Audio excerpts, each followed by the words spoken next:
Hey, what's going on? This is Jojo Prize. Oh my god. Wait, I didn't expect Your the JoJo foot- prize part. Why would you? Well, what do you want me to say? I thought just JoJo is, or do you want to be JoJo Prize? Because I've only ever seen JoJo Prize on YouTube, Discord, and I guess YouTube. Yeah, it's by YouTube, you know? It is YouTube? Yeah, Okay. yeah, I might as well just go with YouTube, right? Okay. Yeah, alright, fine, okay. Wait, hold on. Okay. I'll adjust it as I go, alright? I'll probably go back and just go to JoJo or some shit. I don't know. Okay. I'm keeping all Alright, this in, by the sure. way. Okay, sure. You want to go again? Yeah, let's go again. I'll edit it out. No, sure. Hey, what's going on? This is Jojo Prize. And Double D. What the fuck? Hey, we gotta have someone who's a bit cheerful here. Dude, it's fucking goofy out over here, man. I mean, look, we gotta have two different personalities for this show, don't That's true, man. But I hope it's not like you're forced it, man. It's not like you're forcing it.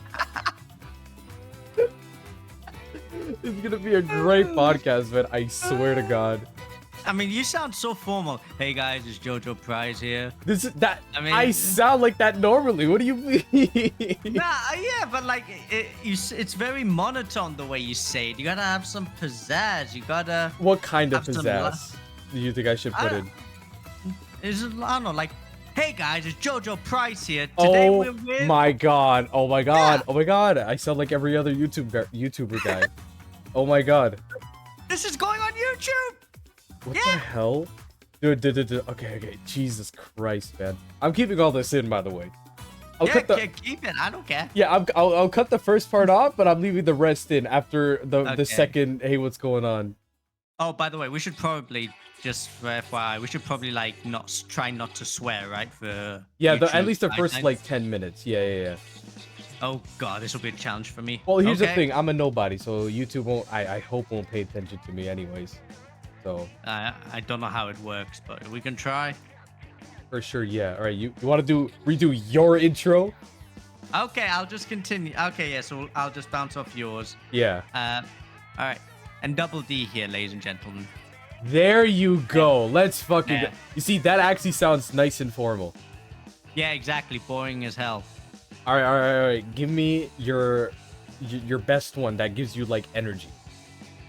Oh god, it's hard to do it without hearing you say your line first, but okay. All right, I'll do my line. I'll do my line. Okay, guys, this Okay. is only the pilot episode. Okay, there's gonna be a lot of scuffed ass shit being said right now.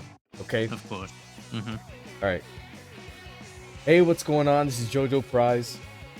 And Double D. I mean, that's as normal as I'm willing to go without sounding dead. No, it's not that one. It's just the previous attempts are in my head right now. That's the thing. And it's like I can't look at your intro the right way anymore. Oh my god. It's not your fault. It's not your. It's my fault. Okay, it's my. You know fault. what? How about we let the audience decide which intro they prefer? All right. Okay. Here's what I'm gonna ask the people. All right. Mm-hmm. Go into the comment section and give us your best intro that we should say. All right. Anything works. I don't care how goofy it is, how it looks. Obviously, you know, not freaking weird or anything. Just give us something, because we're a sinking boat here. This is how the first podcast is going to go, isn't it? Instead of talking about Dragon Ball, we're just going to be doing the intro. Exactly. This whole podcast is just gonna be us trying to figure out the podcast to begin with. Literally. Oh, great. Yeah, this is a sunken ship already. Yep, we're the fucking Titanic, man. At this point, No, getting hit by an iceberg. Yep, it's worse. We're going to sink deeper. Exactly.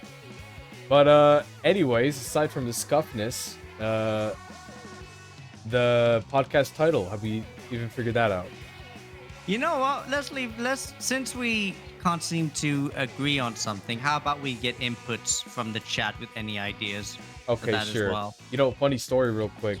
I asked a relative of mine like 5-10 minutes ago, like, yo, so I'm gonna try out this podcast thing, right? And I asked him, yo, do you have any titles at all? I don't care what it is, how it is, just if you were making a podcast, right? Yeah. What would you title your podcast, right? Mm-hmm. Let me give you the names. I was crying of laughter, dude. It's gonna be some basic bitch with word podcast after it. I No, bet. no, no, no, no. No, it's actually some good shit, like goofy ass Okay. shit. Trust me. All right. All right, tell me. One of the ideas Ready. was Joelicious. I'm not trolling here. It was Joelicious. You're silent. Okay. Your silence scares me. Okay, I'm trying not to die of cringe. Do you have any more? Oh god. Then the next one is Joverse. Like Universe, Joverse. The Joverse Podcast. What do you think? I mean, that's better. I will give it to that's better. And then here's another one. Yeah, go on. Okay, yeah. I was gonna say, like, is the idea like, obviously this podcast was your idea and you're editing it. So if we're centering this podcast around you and you alone, I can probably think of more creative names rather than trying to combine both of us. I mean, if you want to go down that route, it could just be about me, but I did want to include like you as well. Then, I mean, I guess we could do it. I'm gonna cringe a lot, but what's the other suggestion that he made? Joe Cretin. Okay, yeah, get that in the bin. Yep, nope. Yeah. No. It sounds more like cretin at this point. Isn't a cretin like a powder thing, right? Cretin, like, yeah, but cretin's a insect. No, I actually don't. Yeah, never mind. All right, put that in the bin, and that's it. Yeah. I mean, I can see why you laughed, not because they were good. I mean, it was just it caught me off guard. That's why I laughed so hard. It completely caught me off guard. The one that I actually enjoy the most is Joverse, for sure. The Joverse is the best one. The Joverse Podcast. For sure. So, you think I should name it Joverse? What do you think? If we absolutely can't think of anything better at all in the entire universe, then yeah. All right, let's go. I mean, I'm not a fan of it, but if we can't think of anything, then yeah. All right, fair enough. We'll go with Joverse. All right, ladies and gentlemen, this is the Joverse Podcast, and I'm with the cringiest double D ever. You know what? I'll take it. Yep, take it. All right, so we spent like what 8 minutes talking about the podcast and how we're gonna name it, how we're gonna act and shit. Well, probably 8 minutes on the edited version, not sure on the full version. Oh yeah. Anyways, let's finally change the subject to Dragon Ball: The Breakers, right? What are you? Oh, is it? Yeah, go on. I was gonna say, like, isn't it dead already?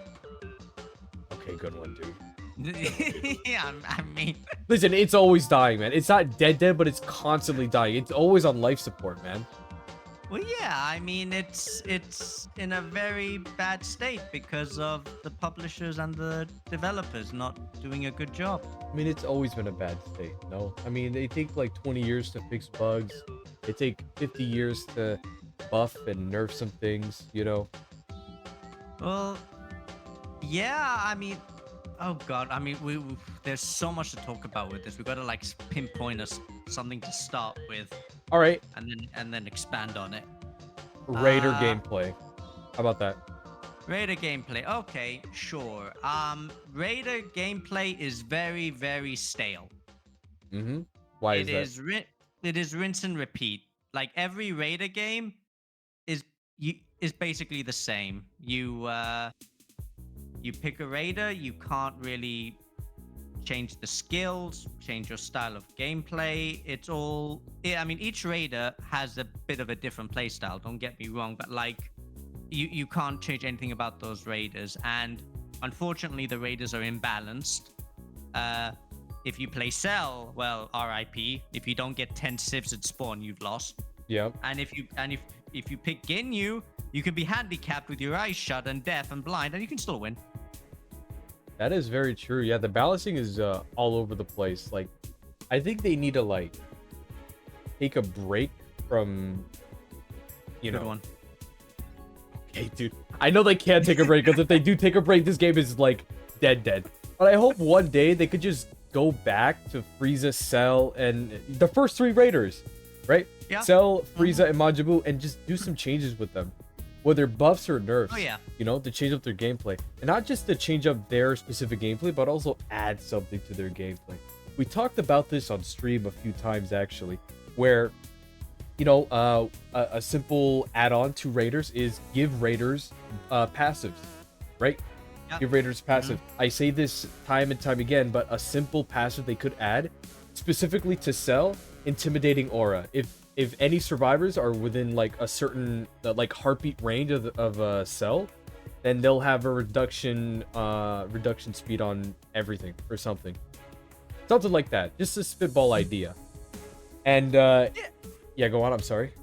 No, go. I think we finished. Continue. No, I was just gonna say, like, if they add passive like that, I think competent survivor teams would not be so easy to you know, what's the word? Yeah, no, Without shitting on them. Overwhelm, basically. Yeah, exactly. Like yeah, I gotta say, like against good survivor teams, I do feel overwhelmed a lot. Even though, like, I'm not to toot my own horn here. Even though I am pretty decent with a lot of the raiders in the game, I still have to sweat my balls off, try hard, do all this thinking, think like 10 steps ahead of them, hope to God they make a mistake that I can capitalize on, you know? Yeah.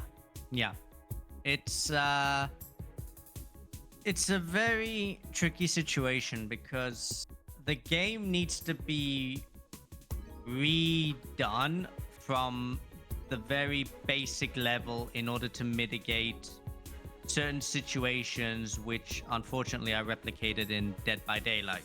Yeah. Which is a very similar game. Like for example, like you said with the example of Cell's passive with intimidating aura. Yeah. That heavily invites key camping and body camping, because if it's slower to revive allies and slower to plant keys, no reason for Cell to not just stay at one spot. That's true. So, in order for that to be a good idea and at the same time not be toxic, you would have to revamp the whole key system or whole body camping system. You see, which can be done. You see, here's the annoying thing, right? I agree with you 100%. I'm actually going to add on to what you're saying, right? Every little change that we can think of, the community can think of, there's always like issues with it. Okay, you wanna make it so that survivors teleport away if the raider's like 10 meters from them, right? Okay, well, there goes all the pressure from the raider because he has to camp this area. There's one key left. They can't do anything about it. If they leave the area, they place the key, they get fucking rush to Dragon Balls and shit. So they're in a position where they have to camp. But then if you add the idea I said just now, then, well, what the fuck can they do? They can't camp them anymore when they have to, when they're put in that position. Every little change we do, you have to change 10 other things. And that is so annoying. That's why it's so difficult to give any, like, valuable ideas, right? I would go on and on about a bunch of ideas, but realistically 90% of my ideas are going to go into the shits because they have to, okay, you want this to be in, then you got to change this, if you change this, you got to change that, and if you change that, you got to change up here, you know what I mean? Yeah, and it's so annoying. I agree. That's why you have to try and fix the main issues of in the core of the game. And then you can add stuff to the core that is done properly that doesn't change it. So, for example, like in order for your idea to be implemented with Cell's passive, for example, number one, first of all, this is already in Dead by Daylight, so I don't know why they didn't do this in Breakers, but have it so that you only need to do 4 out of the 5 keys to bring down the STM. Right. That's a pretty good idea. So that immediately mitigates key camping, unless you're very unlucky with the key spawns and they're right next to each other. But so that will get rid of key camping all on its own. Another one is because the Dragon Balls unfortunately are basically, I won't say they're a requirement to winning, but I would say they fall into close to 80% of the time they used to win. They're very important, yeah. Yeah, they're very important. So they need to be nerfed, hands down. So a good way to do that would be if you summon and then the Raider ADs, you have to pick up the Dragon Balls one by one from the altar. So they can only pick up like 5 and have to forget the 2? Yeah, if they can't make it out in time. So that way it buys the Raider a little bit of time, and the survivors just can't outright just win. You think they should make the AD faster? A little bit, not like an insane amount. Make it a bit more faster when it comes to destroying areas. Well, here's the thing. Should it just be naturally faster, or do you like the idea of with every level you go up as Raider, it destroys an area faster instead? Well, that just sounds realistic to the Dragon Ball Z world. You know what I mean? It does. I mean, you could overall just destroy areas faster, but I feel like that would just end up being a bit boring. So I think it would be more fun if you just if Raiders destroy areas faster if they're a higher level. So if I was Cell level 3, right? I would just destroy an area faster like that? Faster than if you were level 2. Okay. And then level 4 would do it even faster than a level 3. I feel like maybe that might be a nice thing to add. I mean, it doesn't really change anything, but I think it would be a nice thing to have. It's a small buff. I think that'd be a little iffy, to be honest. I mean, like, this goes back to what we were just talking about, man. Every little change will have some after effect, that we have to change. So I don't know if I like the idea of a decent team. It's Cell. Cell gets a lucky sieve. He hits level 4. Super Time Machine is down. He goes into an area, forces the supplies to drop down, and then quickly destroys it, not allowing us to get a chance to get the supplies. Depending on the situation. I know this is very specific, but... Yeah, no, I know. I mean, I think we can all agree here that Cell level 4 is probably the strongest level 4 in the game, if you don't count Ginyu with his full evolution, right? Actually, I kind of disagree with that. Kinda. Okay, who do you think? Pan counters Cell level 2. Frieza level 2 Survivor counters Cell level 4. Destructo Disc key spam from Android 18 and Krillin counter Cell. Okay, so who would you say is the second strongest level 4 then? The second strongest level 4? Yeah, the first one is Ginyu if he has all his evolutions. I would say... Oh, man. I don't really know. I've always been hard stuck on the number 1. Yeah, I think it's Cell specifically because he's so quick and he has like 4 skills and his key blasts are that's true. Yeah, I think I will go with Cell as well. Cell also has another evasive, by the way. His energy barrier. Yeah. The little the purple blast thing. Yep. Okay, fair enough, yeah. Yeah. And so one thing I would want to add to Raiders is a key bar, which we've discussed before. Would you want that on Survivors as well? No, I don't. I mean, Survivors technically do have a key bar. I mean, it's just basically just a regular bar. If they key spam, their D change goes down faster. So they technically already do have a key bar. Okay. But I think we need one for Raiders, just to avoid just constant key spamming. No, so that they can have some variety, so that they have to think, oh, okay, if I spam this guy, I won't have any key for a little bit, so I should probably not key spam like a brain dead person. And just just have some have some thinking, have some strategy to how you play, rather than just just mash a button. Get out of your get out of your comfort zone instead of mashing the button. Like, do some cross the map snipes. Trust me, not a lot of raiders know how to snipe from across the map. And trust me when I tell you this, a lot of the raiders can snipe very far and catch a lot of survivors by surprise. With my experience in the game, I still get caught off guard by raiders that can actually snipe all the time.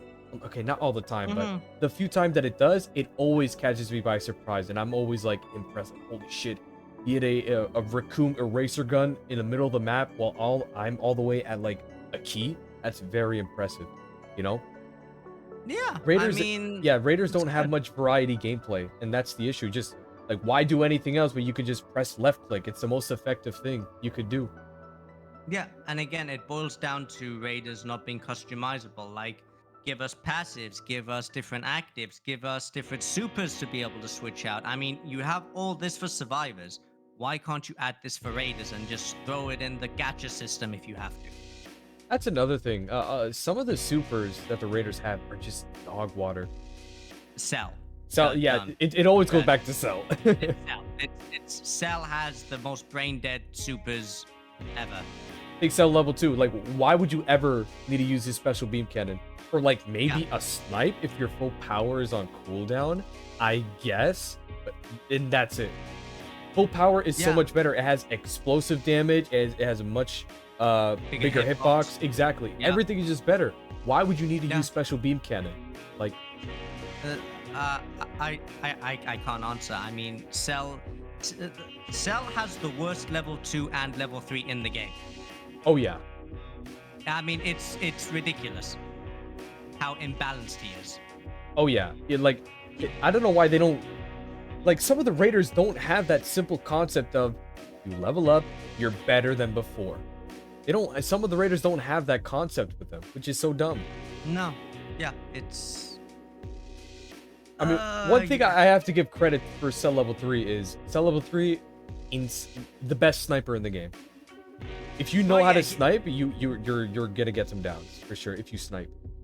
I mean, he's the only one that has the longest range M1 in the game. Yeah, I don't think even Frieza's level 1 M1 is that long. I think it has infinite range, does it? Or no? His M1, not his super, his M1. Oh, okay, never mind then. I don't think he has infinite range. I could be wrong, but I don't think it does. Yeah, level 1 Frieza is a pretty good sniper, but yeah, it always goes back to Cell. Cell needs a serious revamp or something. He does. Yeah, one thing that puzzles me is why doesn't Cell get back health when he absorbs? He worked like that in the show, right? In the show, he gained health. I'm pretty sure. No. He didn't gain health. He gained energy to be stronger. I don't think that counts as getting HP or health. Does it? See, this is one thing I'm not too sure on. Because, I mean, is it obvious in the show then that Boo gains health when he absorbs? Well, Boo is indestructible. Yeah. Well, here's the thing, right? When Boo absorbs someone, right? Mm-hmm. He gets their power. He gets like everything that person has. Their powers, their thinking, everything they got with them. I don't think that equates to Cell injecting you with his needle and getting your energy. I don't know if the two are the same, or you know what I mean? It's finicky because in other Dragon Ball games, when you play as Cell and you use that ability of the tail, he does gain health in some of the games. So and so does some of the Majin Boos, or Android 21. Yeah, it is weird. But one thing that I'm surprised they didn't implement is that the higher the level of the survivor for Boo and Cell, the more evolution energy they get versus if they absorb a level 1. Because it makes sense. You're stronger. You're level 3, so therefore you get more energy if you absorb them logically. I don't understand why that's not a thing. It will be a great buff to Cell, and it will be a logical one for Boo. They just decided to be like, as much as I really like that idea, I mean, this is Breakers we're talking about. The player base. You think solo queue will suffer a lot more with that buff? Because think about it. If there's like a level 1 or level 2, they somehow miraculously get like level 2 or 3. That's like the easiest fucking energy. Well, it is, but it would have to be rebalanced. So obviously, like a level 1 will give less than what it gives now. A level 2 will give what it gives now, and level 3 will give a bit more. Oh no, I meant like a low level survivor level, like a level 21. Look, as long as matchmaking is not a thing, which it never will be unless the player base increases, this problem will never be solved. Yeah. It's impossible to solve this problem unless we have enough people for there to be a matchmaking system. Yeah, I don't know. It's not a bad idea. It's just I'm on the fence about it because again, I don't know if you'd agree with me, but solo queue and breakers, it could go terribly, very easily, and you just won't enjoy yourself because of how many people go down in like 10 seconds, and the raider's like level 4 within like the first 3 minutes of the match. Yeah, this is why, if you remember a while ago, you asked me overall if the game was Raider-sided or Survivor-sided. Yeah. And I told you it was Raider-sided. Mm-hmm. It's mainly because of this. Yeah. With just, unfortunately, on the whole overall, Raiders are stronger in this game. It's just how it is because... No, yeah, I see that. Yeah, because most survivors don't know what to do. And for playing Raider is easy because you have no skills to customize, no nothing. You just fly around spamming M1. Yeah, you're just the default cell that you are, or Freezer, or whoever you are. Yeah. You just play the game. Yeah, it's very imbalanced. In the low level and mid level, Raiders dominate. In the high level, where it's all pre-made, mostly Raiders can't do anything. Mostly pre-made, yeah. Raiders can't do anything because no matter how good you are as a Raider, you're limited in what you can do because you can't customize it, and therefore you're just going to automatically lose. Yep. There's only like, now that I think about it, actually, there's like 2 ways to play Raider, right?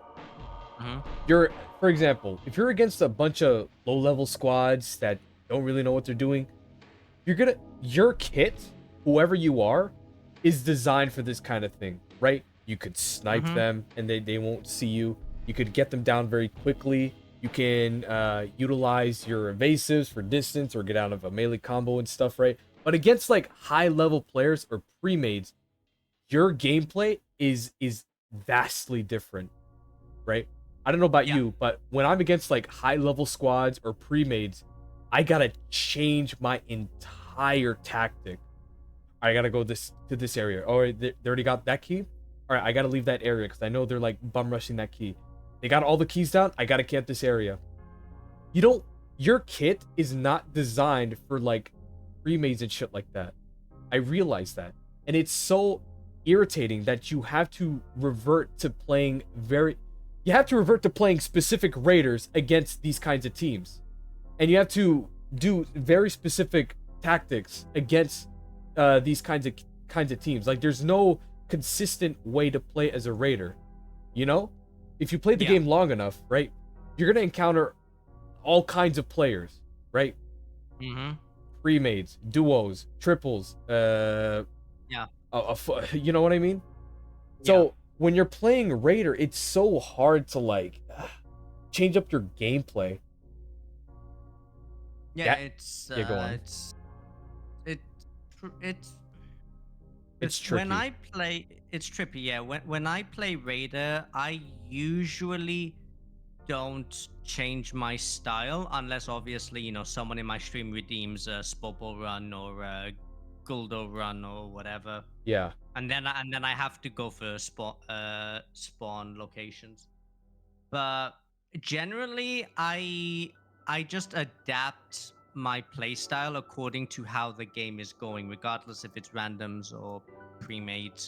Of course. So like if for example, if I'm playing Ginyu, which is pretty much all I'm doing now, and I run into a player that I know that has EFIT, I will remember them, and then next time I come across them, I will try to snipe them as they're ITing away with Rikun, which I've done a few times. Yep. So I will save certain supers and certain skills for certain players that I know play a certain way. So that is probably the most that I will do in terms of changing my play style. Yeah. Overall, obviously, if I know like they're key rushing or bomb rushing, I'll try and stop it. But that goes for randoms or pre-mates. It doesn't matter. I will make assumptions in certain situations, like if I'm Guldo and I'm close to evolving, and I know I'm up against a pre-mate, you bet your ass I'm going to fly high in the sky and avoid everyone. Yeah. And against randoms, I might be risky and just go for another Civ or a Survivor. But you do have to change your playstyle, but I don't feel like it's to the point where it's that... what's the word? That drastic of a change? Yeah. That drastic. For me, anyway. It could be different for you and other people. No, for sure, yeah. I mean, this is a small player base.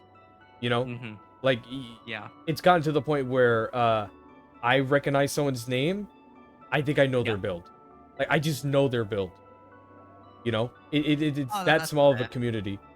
So, and because of that, if I see, like, a group of people that I know individually, and I know their builds, and I've seen their builds, I played with them against them, I'm gonna have to change up my whole playstyle just to accommodate how they're gonna be in the match, right? And that's fair. Yeah, I don't know if it's a good thing or a bad thing. You know, I don't know if it's I guess it's a good thing because I know their build, but it's a bad thing that I know their build and I know that I'm gonna have to play differently than I normally do. And that's another thing against good players or pre-made, right? Unfortunately, you are at the mercy of their mistakes, right? As in, you have to capitalize off of their mistake, right? If you have a Dragon Ball, I'm sorry, pal, that shit's gonna get yoinked from you, and you're gonna have to do something about it. But then there's like 6 other people stopping you. They get the summon, etc. You get the idea.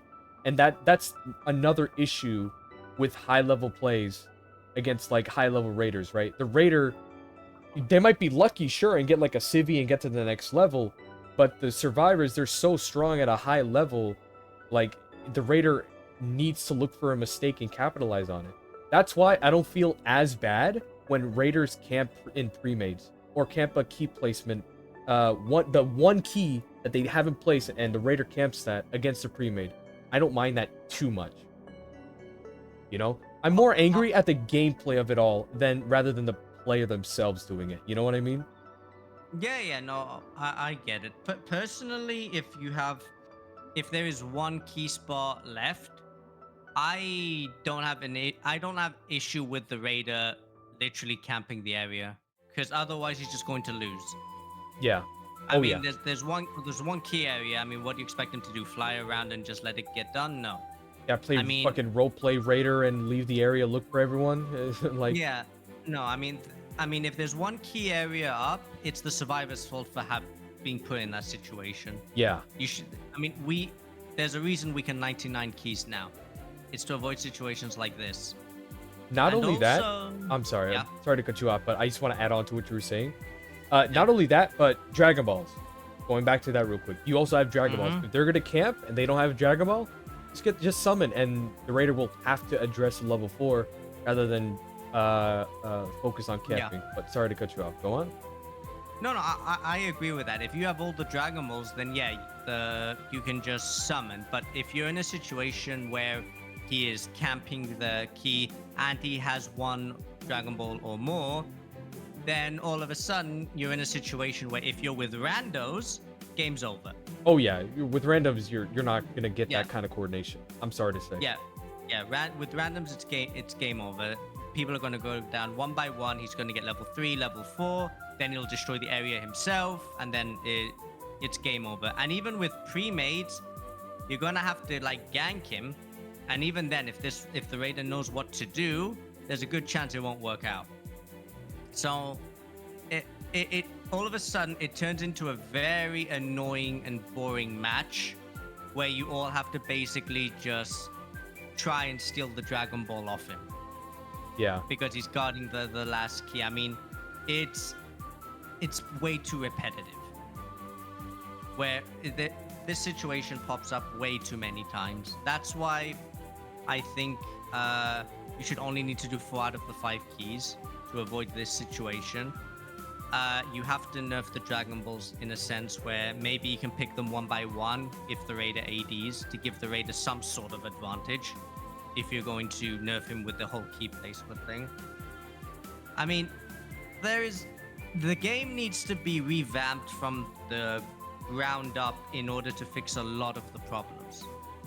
And you think they're willing to fix the game from the ground up? No. Oh, no, yeah. absolutely. No, I agree. Absolutely not. No, Yeah. If it's ever going to be done, they're going to make a Breakers 2, if and ever. There's too much that needs to be fixed from the core for it to be done in an update or two. I feel like the game needs to be redone on a fundamental level. Well, let's think about it a little bit positively here. All right, I think Breakers is like an experimental game. We talked about this on stream before. I'm pretty sure, or at least I did. I don't know if you were there for it, but I'm pretty sure Go on. I was going to say, like, we talked about this for an hour after stream, but okay. Yeah. We'll talk about it here again in this podcast. Yeah, go But we said something like, what was it? This game was like an experimental game to see what it's like to make a Dragon Ball Z game that isn't always just all fighting. Goku this, Vegeta that, villain this, villain here, the same story shit, same story there. And don't get me wrong, I'm happy to say that this is like one of the most unique Dragon Ball Z games out there, and one of the best ones, in my opinion, right? Yeah. Because it's completely different from the norm of Dragon Ball Z, from the Dragon Ball Z universe, which is fantastic. And you know what? Call me insane here, but I actually do see a potential Dragon Ball The Breakers 2 one day in the future. Maybe like 5 years down the line, or fucking God knows how long. But I actually think they might make a second one with like a bigger budget, a bigger team, a bigger gameplay, more raiders, more customization, etc. But again, this could just be me going absolutely schizo. I mean, do you want me to answer realistically or positively? Both. Combine them into one. Combine them into one. Okay. Okay, now just give me the realistic way. Just be straight with me, man. Crush my dreams. Realistically, I don't see a second version of this game happening anytime soon, if ever. Because Bandai will look at this, they'll see how much it flopped. They will not sign off on something like this again anytime soon unless, by God, someone out there convinces them for it to be done. This game needs to show it has potential before Bandai would ever approve it. And to us, it shows that it has potential, a lot of potential. But the problem is, in terms of money making, I don't think Bandai will see it that way. And for some reason, because they refuse to enable things like crossplay, which is huge for a game like this. Yeah. I cannot see them signing off on making a second game like this unless there is something, I don't know, some miracle happens unless where they sorry to cut you off, but unless like maybe just maybe Bandai looks at this and said, okay, we'll give you another shot, but with a bigger budget. Highly doubtful, but it could happen. I'm pretty sure we also talked about how, sure, we might not be able to get a Breakers 2, but this could open new avenues for completely brand new, refreshing Dragon Ball Z games. That doesn't pertain to just fighting a bunch of shit. You know, kind of like Xenoverse 2, but not Xenoverse, because Xenoverse is not really a good game, in my opinion. No, definitely. This was Breakers is a failed experiment, but an experiment where you can take positives from. Yeah, And you you know, the saying goes, you learn from your mistakes. yeah, you learn from your mistakes. I'm scared because I don't know if they've learned from their mistakes, to be honest. We hope they do, but there is a lot of positives to take from this game. Obviously, you know, because both of us combined have maybe close to 3,000 hours this Yeah. game, Oh yeah. and that's in less than a year. Imagine. Yeah. So I mean, we're part of that the, like 1% that like plays this game a fuck ton. You know what I mean? it's probably less than that. Probably 0.1%. Oh if I had yeah. to Oh yeah, guess. for sure. There's only like, I swear, the people that I can think of are like 10 people at most that I think that actually play this game as much as we do. Only like 10 other people, maybe a little bit more. Probably, yeah, definitely, definitely under 20. For Oh sure. yeah. It's just a guess though. Don't take my word for it. Yeah, I know. I can think of a few people, but I can't think of more than 20. Yeah. But yeah, go on. What were you saying before? That this game, in my opinion, this game is going to die next year. So after season 4, unless they announce big changes, I think this game is gone. Because, you know, Budokai 4 will be close on the horizon Oh yeah. by the end of season 4. So they need to take a hard look in the mirror, realize the issues with this game, which is not just balancing. For some reason, because they don't give us updates on what they want to do and when they want to do it. They just Yeah. say, "Oh, we're aware of this, this, and that," but no date and no big change announcements. Terrible communication. Like, yeah. yeah, like everything we get is from Twitter and data mine leaks, which are on Reddit. That's it. Which is really, really bad because this game has zero marketing. If a game has zero marketing, even if it's a bad game, if it had marketing at least, it would get traction. It would still get players. But for some reason, they just decided to keep it hush-hush, which they probably don't have the budget. They probably don't have the manpower for it, which makes sense. But this game was doomed to fail from the start. Even if this game was in a good state, because it had no marketing, it wouldn't have a big player base, even today. Yeah. It would probably be on the incline instead of the decline if the game was in a good state. But like, if you don't market a game, how do you expect anyone to know about it? They didn't make a single announcement in any of the game events regarding this game. They never mentioned it once.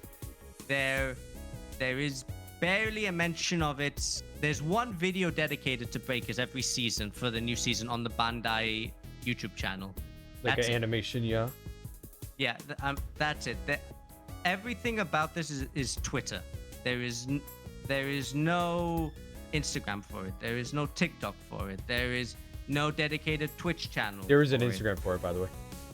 There's an official Instagram? Yeah, official Instagram. Oh, okay. But either way, no.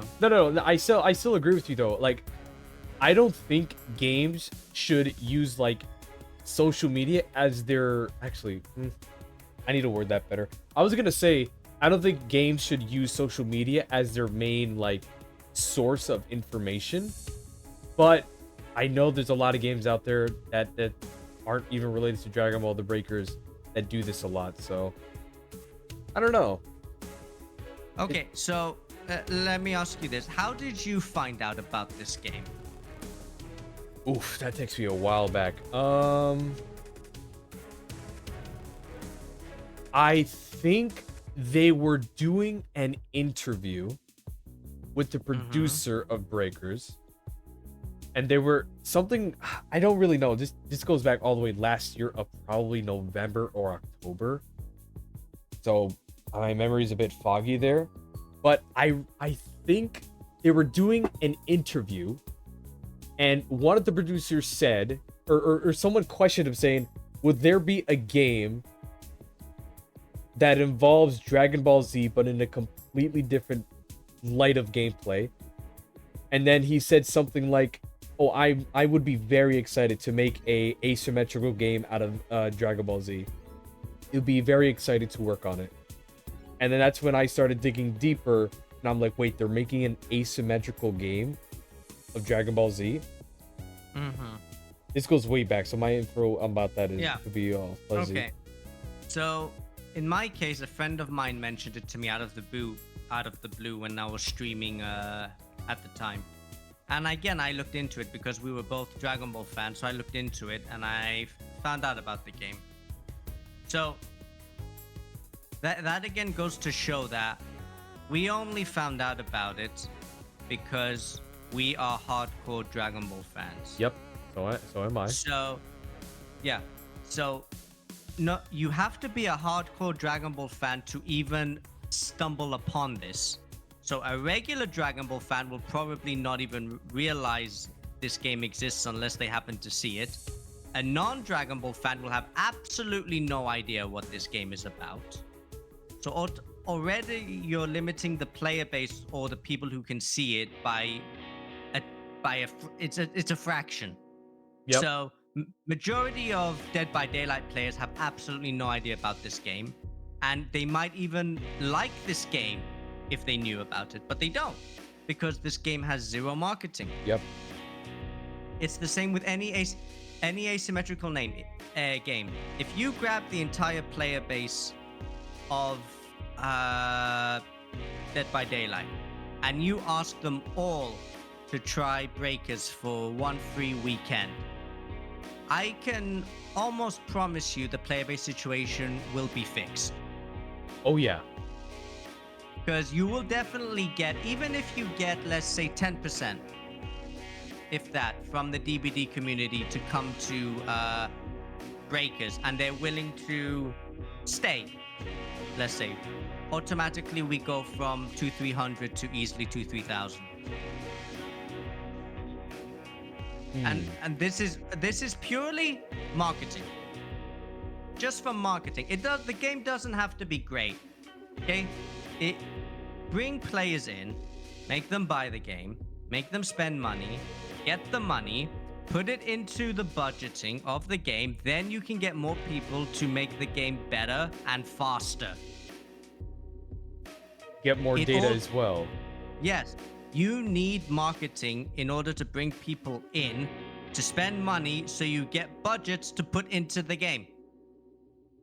This is simple supply and demand. And that's something they're lacking. Yeah. And unfortunately, this is quite universal with Japan, especially outside of Japan. They focus more on in-house marketing and in-house development, and they kind of leave the rest of the world out of it without much care. That's pretty much how they've always been. They're very reclusive in that, and we suffer for it. That's just how it is. We can't do anything about it because they're not willing to spend money into marketing. Yeah, and I don't know if that's Dims's fault, sad, but yeah. it's probably Bandai's fault, if we're going to be honest. Oh yeah.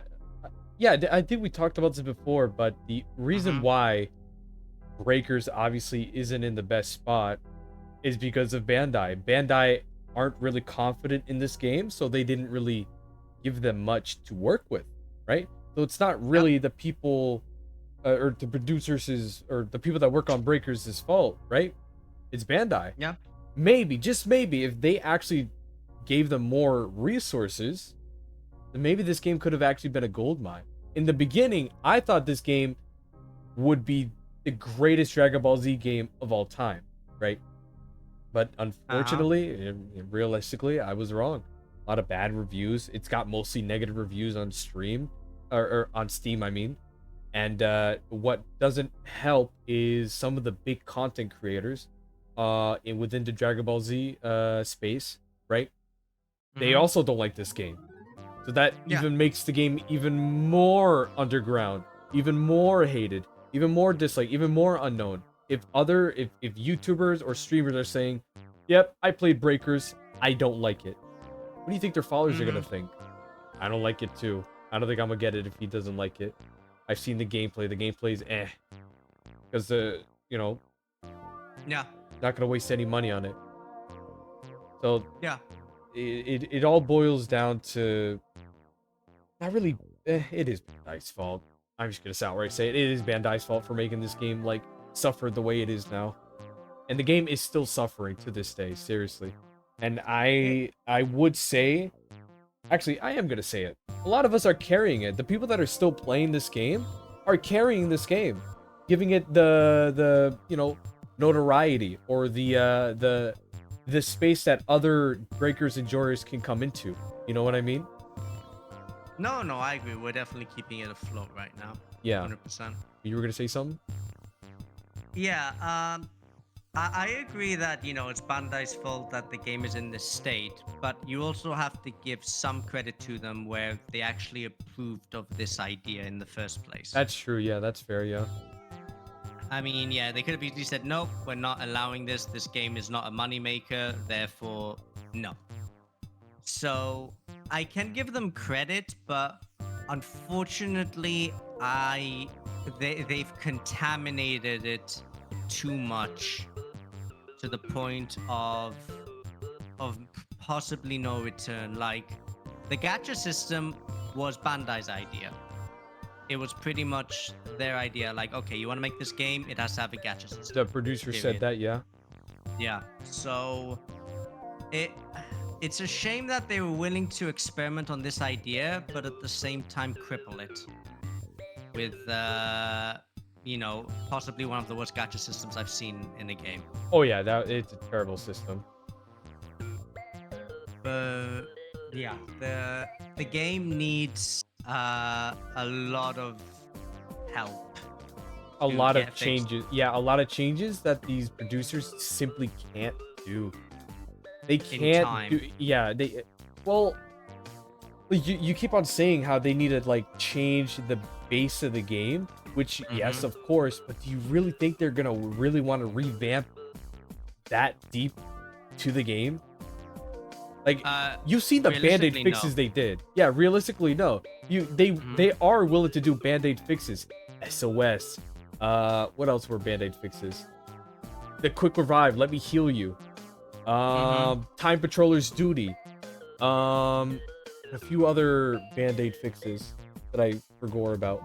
But they're willing, I think they're trying to fix it, but the fixes, the quote-unquote fixes to the gameplay is just not enough, man. It's not enough, and it just leads to more problems. That's the sad issue about it. Fixing a core issue with a skill is not fixing the issue. Exactly, It's just making it so that if you're lucky enough to get the skill, you can avoid the issue. But everyone else still gets screwed over. Yeah. And it's I don't know, man. I don't think they'll ever. I mean, maybe the most they can do is change, like, I don't know, like the basic gameplay. Like, you know how they changed Super Time Machine speed? They changed the time key speed. I guess they could do shit like that, but I don't know. I guess what I am hoping for is they do change up a lot of the actives and passives in the game, because the only major changes they've done recently was the zipline, missile, Nimbus ones, right? They haven't done anything else. Like, I'm still waiting on that. No, I'm still waiting on radar queues. Oh my god. Why are you ready for that?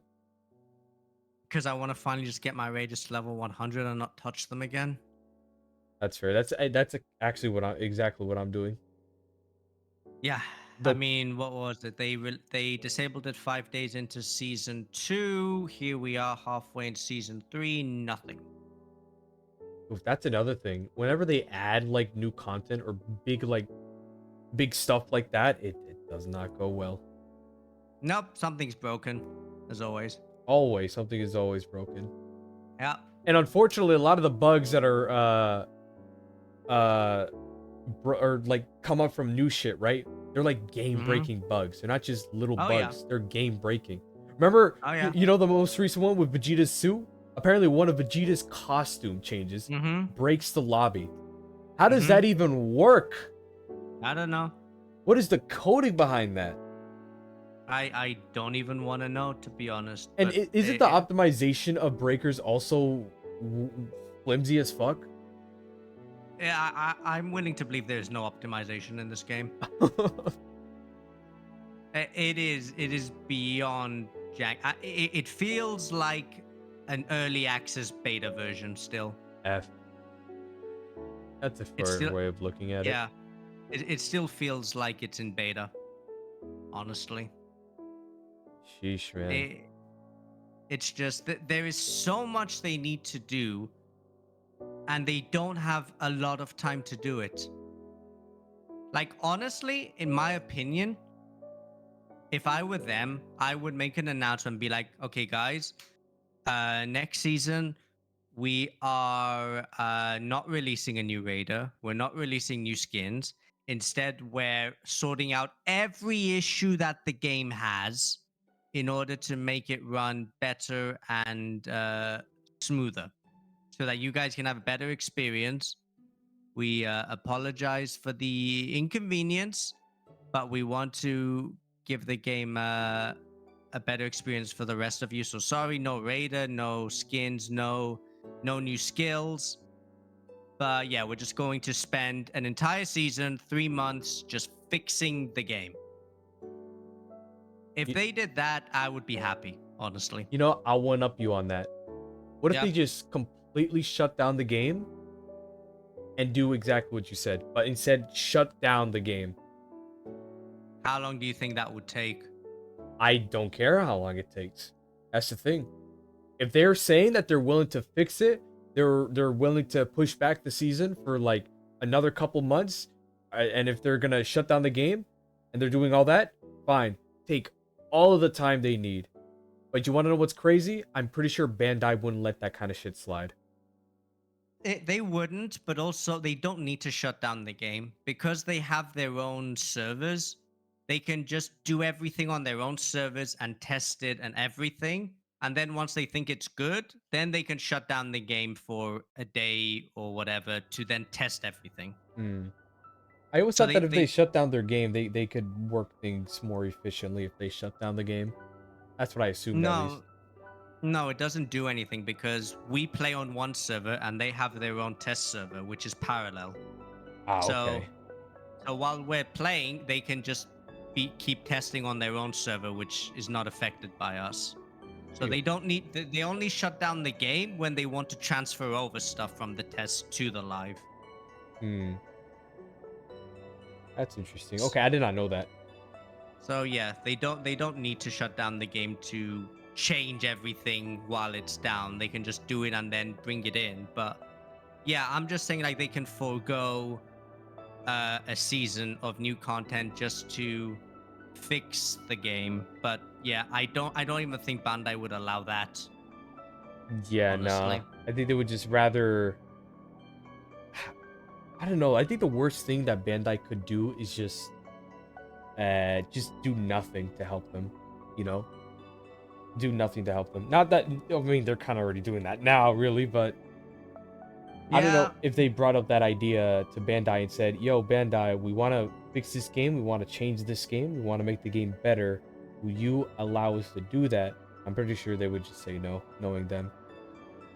yeah, I think Bandai would be like, if you need more money and more help for this game, then they'll probably say it's not worth keeping alive. Yeah, because then they'll come And off as like not making enough money, and then Bandai will be like, "Okay, yeah, you're not making any money for us, pal. We're shutting down the game. It's a waste of our money." yeah, I mean Bandai has so many other games to focus on that are more profitable, Yeah. like Street Fighter, for example, that just came out. Mm-hmm. So Fighter 6. uh, yeah, so I mean, honestly, I'm pretty sure Breakers is not even on their radar. They don't even necessarily Dude, they care. they fucking forgot about it. They don't even Yeah, remember Breakers. Yeah, honestly, I feel like with Breakers, it's like whatever money Breakers makes, that's what that's what they can use. I don't think Bandai is even funding them anything, I to be think I honest. think Bandai only talks about Breakers whenever Breakers makes like an update that involves a lot of people having to use money in order to get that thing. Like for example, a new raider. Yeah, Once a new yeah, raider comes out, people have to use money or save up TP tokens, but mostly their money. Get the new raider. Bandai's like, hey, they're getting some money. Let's make a little tiny announcement about this on our yeah, Instagram or Twitter. yeah. The the one thing that I can probably say I can give blame to, which is the main developer for this game. I'm not sure who was in charge initially of the main development, but the fact that he didn't take into account Dead by Daylight properly when making this game, it annoys me. Is Like, Dead by Daylight popular in Japan? Do you know? yes, It is? Oh, Jesus. yes, mm-hmm. It's very popular, yeah. Um, so because Dead by Daylight's been around for so many years, they've they've managed to balance the game somewhat to avoid certain issues.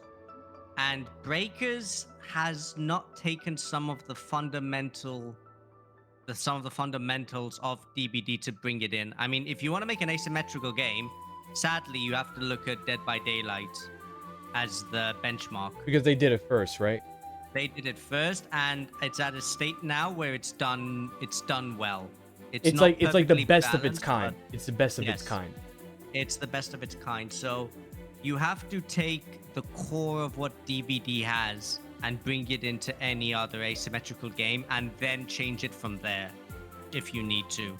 But they did not do that. They just built it from the ground up, and it's almost like they didn't even really look at DBD that much.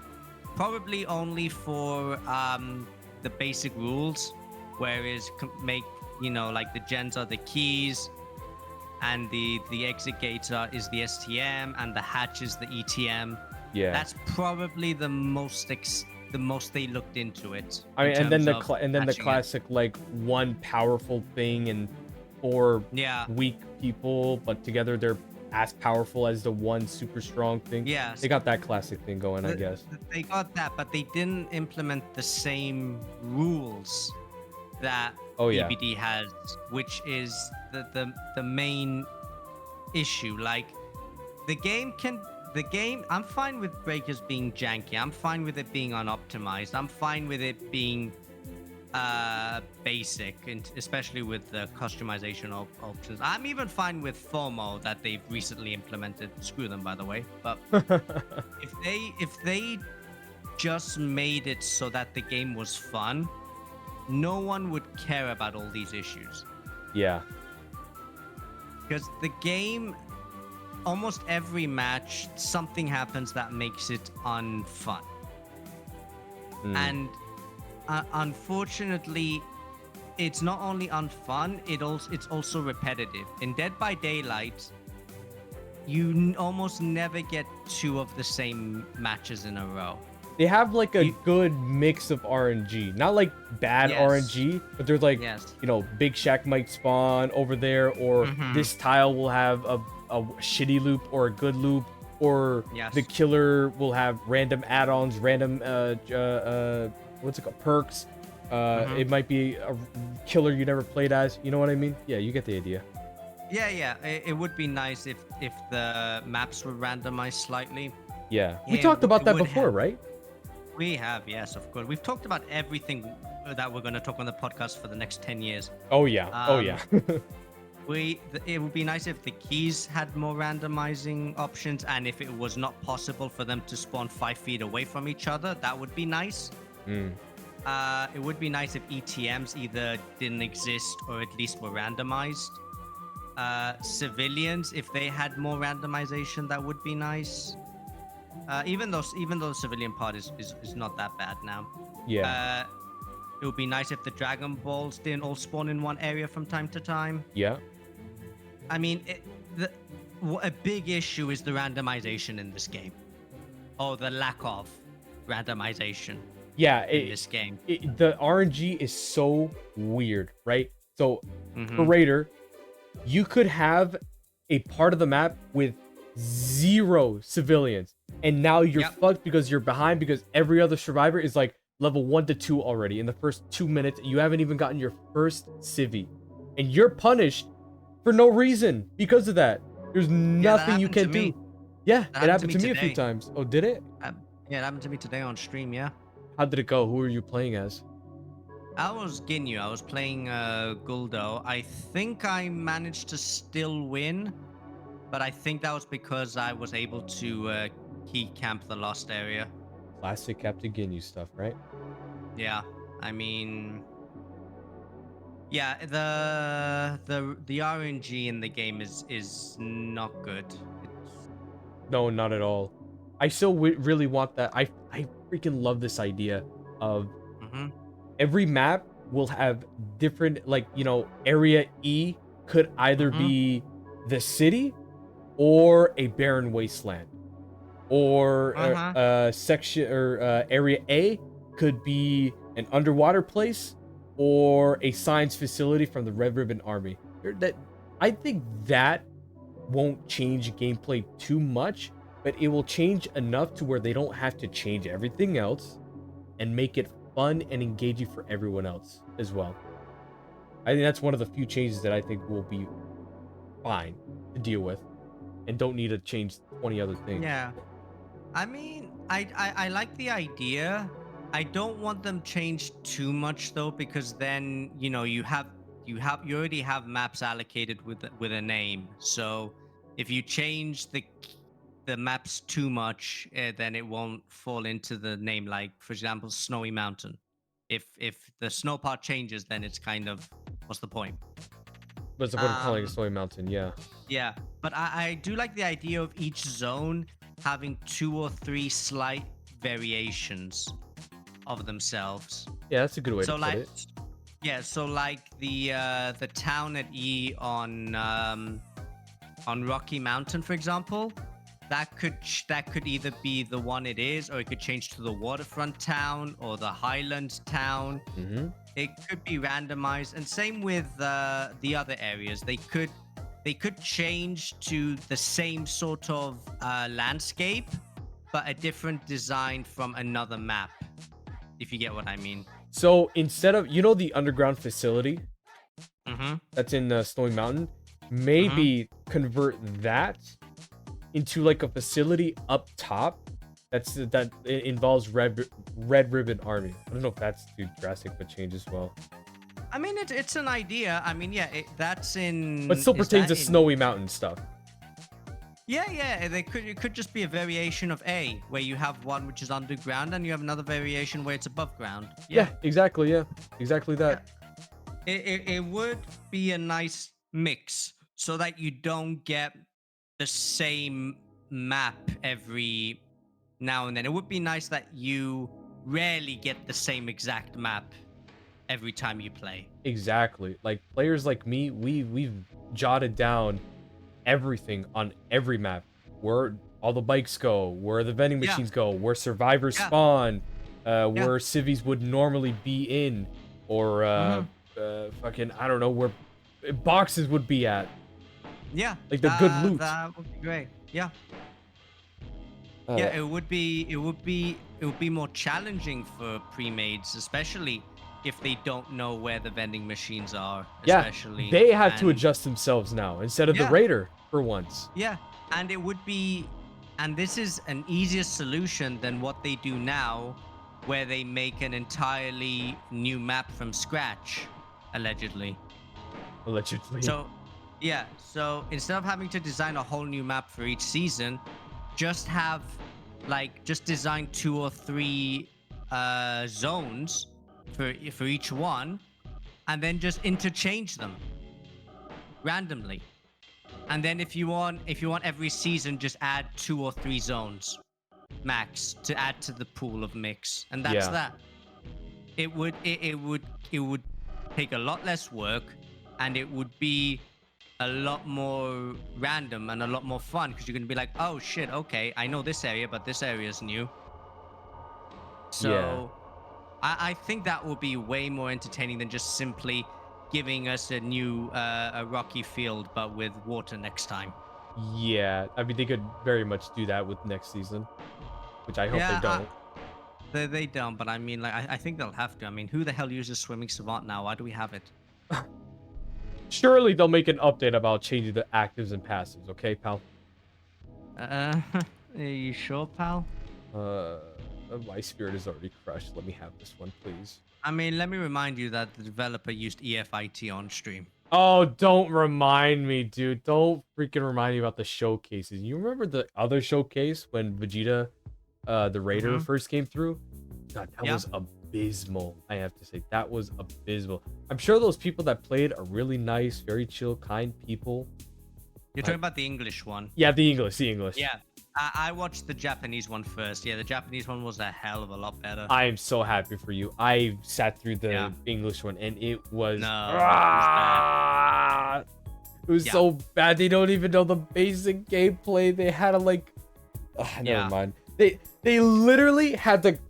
There was a cut, right? Multiple cuts that I knew that they were planning on getting themselves into a very specific situation just to play up the part for stream or for the showcase. Literally. I don't know if the Japanese had that, but... No, the Japanese had cuts as well, but the funny thing was that in the English one, they didn't once show Great Ape, which was hilarious. Why, they wanted to hide Great Ape as like a special form for y'all to experience? I don't think so. I just don't think the guy who played Raider knew what the hell he was doing. Wait, in the Japanese one? In the Japanese one, it showed it once. In one, it only had it in one of the 3 games, if I remember correctly. But in the English one, nada, zit. Jesus, I don't even remember. I should rewatch it just to experience the cringe again. Yeah, it was bad. I was so glad that I first watched the Japanese one. I only watched the English one mainly so I could read the skills. Yeah. Because I couldn't understand the Japanese. But yeah, the gameplay of the English one was beyond abysmal. And for season 3, they didn't even have one. Didn't you have one what? They didn't have an English stream. Yeah, I think for once they actually heard our honest criticism. That's all I'm gonna say. Yeah, they axed it and they gave us English subtitles for the Japanese. Yeah, please, I prefer that. And they even gave us a, I think it was an esports player in there as well, which I guess was nice. But you know what they could easily do? I mean, dude, come on, we're over here, right? We're streaming it every day, almost every day. We put in thousands of hours, hundreds and hundreds of hours. Yeah, they could definitely stick it in their budget to fly us over first class to demo it. Okay, not fly over there, dude. Jesus. I mean, I don't know if they would do it virtually because they're very strict about those things. But oh yeah, they're very strict on a lot of things. It would be nice, you know, if they acknowledged our existence. And but I don't know if they will, considering how much we badmouth this game, and especially if they see this podcast. Nah, surely not, right? Surely they won't listen to this podcast and our streams. Yeah, they don't listen to feedback anyway, so why would they watch this? True, yeah, exactly. Dude, I badmouth about this game so much. Oh, yeah. I tried to keep quiet, but like, ugh. In the beginning of the game, I would talk good about this game. Yeah, guys, I love solo queue. Solo queue is great, guys. This and that. I love the mechanic. I love the raiders. And then as time goes on and on and on, I begin to hate everything and everyone, okay? Okay, not everyone, but everything about the game, specifically.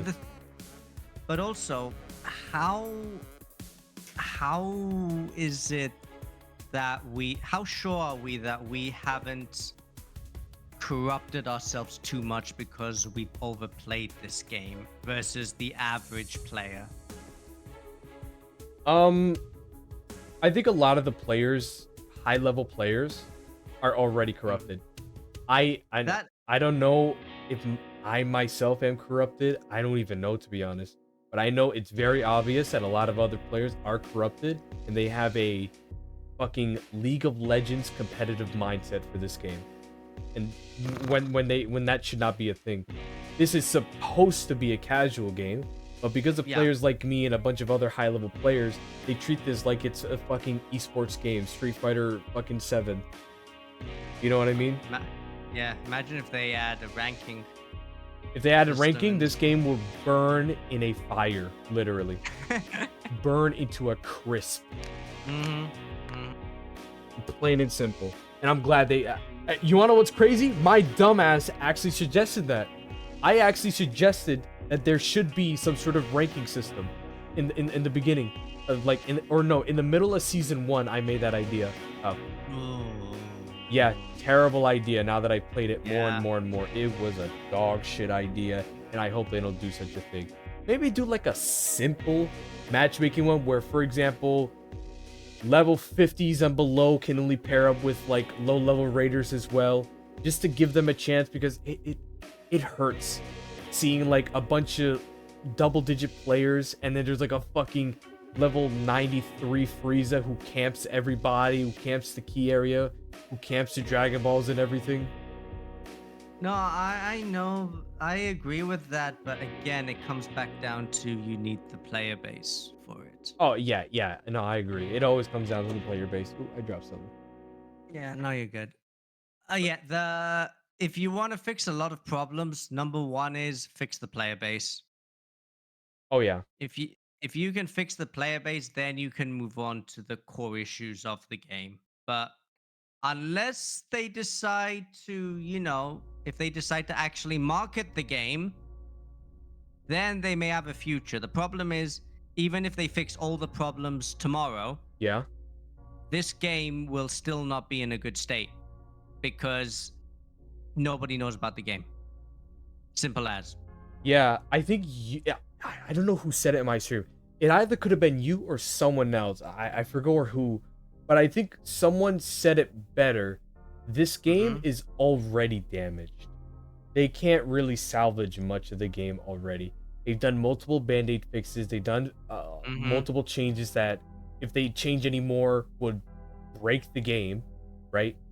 So, I mean, this game is already broken beyond repair.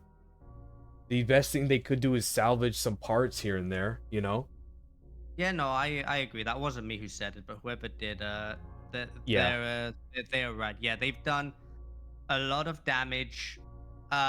They can still heal it. They can still fix it, but it's going to be a very slow process. The bleeding will still continue, sort of thing. Yeah.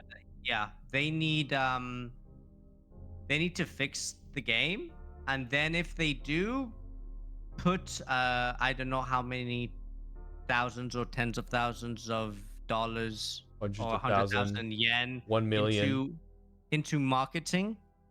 5 million. Honestly, I don't know, but honestly, yeah, if they can fix the issues and the game is in a good state, then in a game event, for example, Gamescom or something, make an entire announcement about the new season of Breakers, whenever that is.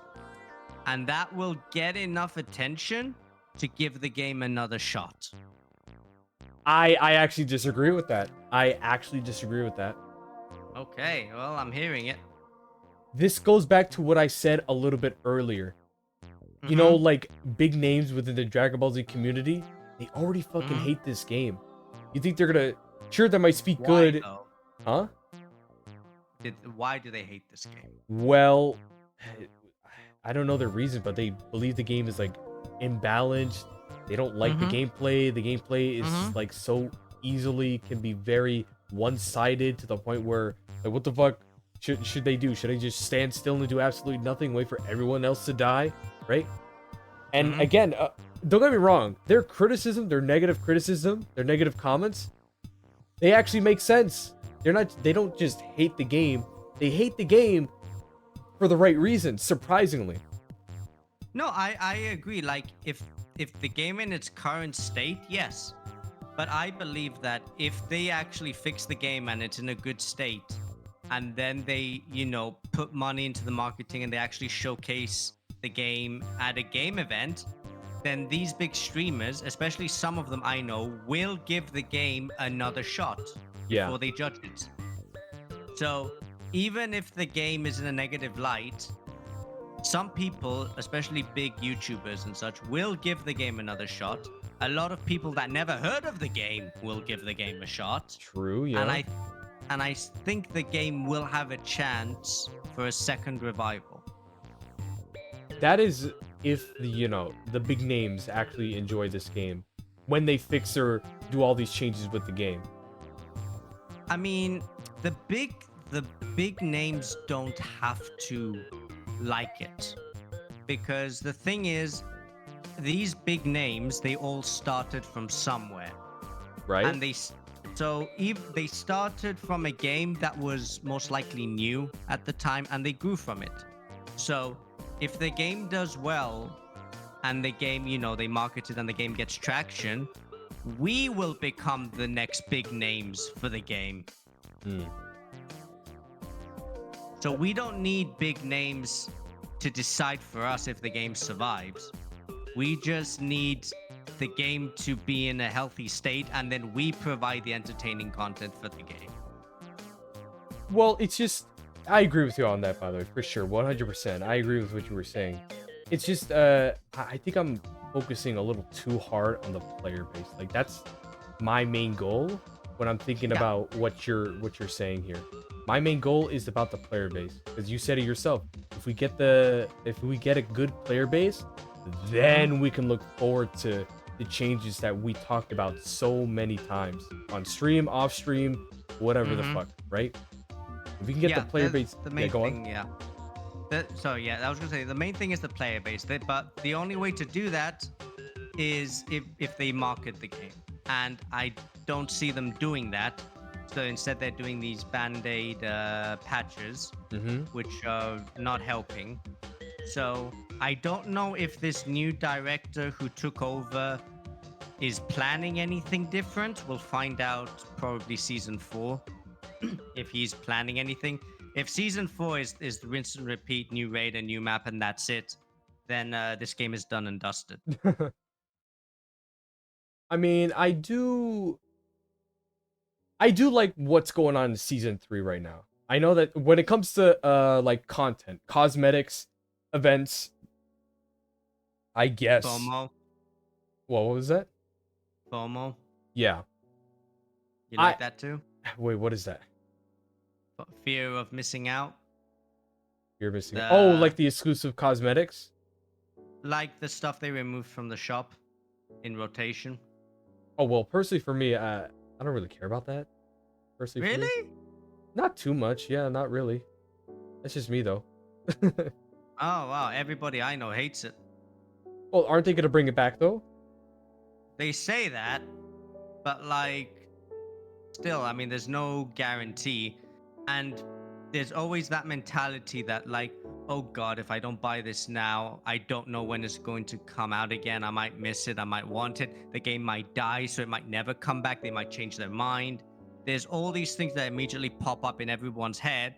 And then they think, oh God, I have to buy this now. Really? Yeah.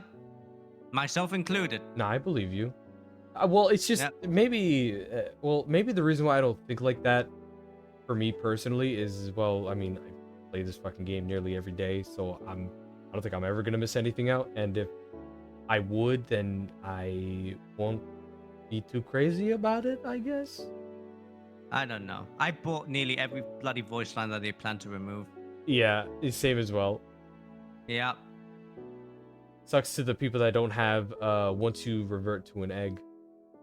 That one I feel bad for people for. That one. Yeah, that one I had from early on, but yeah. That's like one of the first like TP token voice lines I've probably ever gotten. That's the first one I got too, yeah. Yeah. All right, I think we should begin to wrap this up, by the way. We've been going on for an hour and a half. Yeah, nearly. Okay, have you thought of an outro? No. Oh God, we're going back to this again, man. Oh fuck, now we gotta think of an outro, man. We've been so focused on the intro.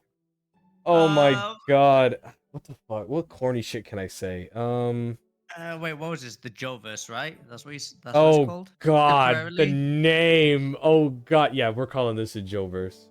Okay, temporarily. Temporarily. Joverse. Okay. Yeah. Jesus Alright, Christ. so okay. Well, my outro would be well, for you, the outro would be something like, well, I hope you all enjoyed the Joverse podcast today. Wow, that's cringy. That is pretty Um, cringy. Jesus. yeah. Hope you all had a great time listening to us. Myself, Jojo or Jojo Prize, and with my lovely co-host Double D. Lovely And we co-host. okay, cringy co-host or whatever, No, no. salty No, co-host. look, don't worry about what I'm gonna say. All right, look, I will say my part, and then you'll say yours. Okay. All right, just so you don't have to think about two freaking parts. All right. You go ahead, Mr. Jojo Prize. All right, ladies and gentlemen, that is gonna be the end of. No, I'm not doing Nice that. one. That's Twitch Nice one. exclusive. That's Twitch exclusive. Oh, so now we have exclusives. Oh, okay. Patented. Oh my god. Oh my god. This podcast is gonna be so good. We're gonna have the hate watchers and stuff. Yeah, come on, you gotta mention all these people. Oh my fuck off, mate. Back off. All right, I'll think of an intro. All right. Outro. Outro, I mean. What should be a good outro? All right, ladies and gentlemen, we're gonna have to end it off here for now. This is where you come in, Double D. This is where you come in. Okay. I thought you were gonna say something a bit more there, but like, say, you What- sounded negative. Don't end it on a negative tone. No. It's just I'm like smiling so much. You can't see me, but I have a big fucking grin on my face. It's like a mix of laughter, funniness, happiness, and then cringeness. Mix that all into one, and that's me right now. I mean, this okay, is just a pilot. I'm calling this the pilot episode, by the way. Oh yeah. Just call it the ship post pilot. Yeah. The sure. shit post, the cringe post, the dog shit post, the fucking scuffed post. Yeah, we're gonna have to work on this. Oh yeah, look. You said it yourself, pal. The more we do it, the better we'll get. Something like that. You didn't say that exactly. Yeah, I mean, to be honest, I can still imagine us 100 podcasts in and we're still this bad. I mean, wouldn't that be the beauty of it, though? You know? That we're this bad and unprofessional? Yeah. Yeah, exactly. If people can laugh at it, you know, good time. It'd be like that. I hope so. Yeah. Oh yeah, we also need to so that's some other shit. Yeah, we'll talk about it off podcast. Yeah. Anyways, that's gonna be it for this podcast, ladies and gentlemen. For the pilot episode. This will be the first one. I don't even know if I'll upload this. I'm not gonna lie to you. I mean, you might as well. I don't think there's anything bad about it. I will be cutting some parts off, okay? Oh yeah. Just some parts. But I do want to keep a lot of the scuffness that we said here and there, so people can understand us and realize just how bad this podcast is gonna be. I think this is a gold mine in the making. Oh yeah. For All sure. right, this will be the end right here. All right. Well, thanks for tuning in.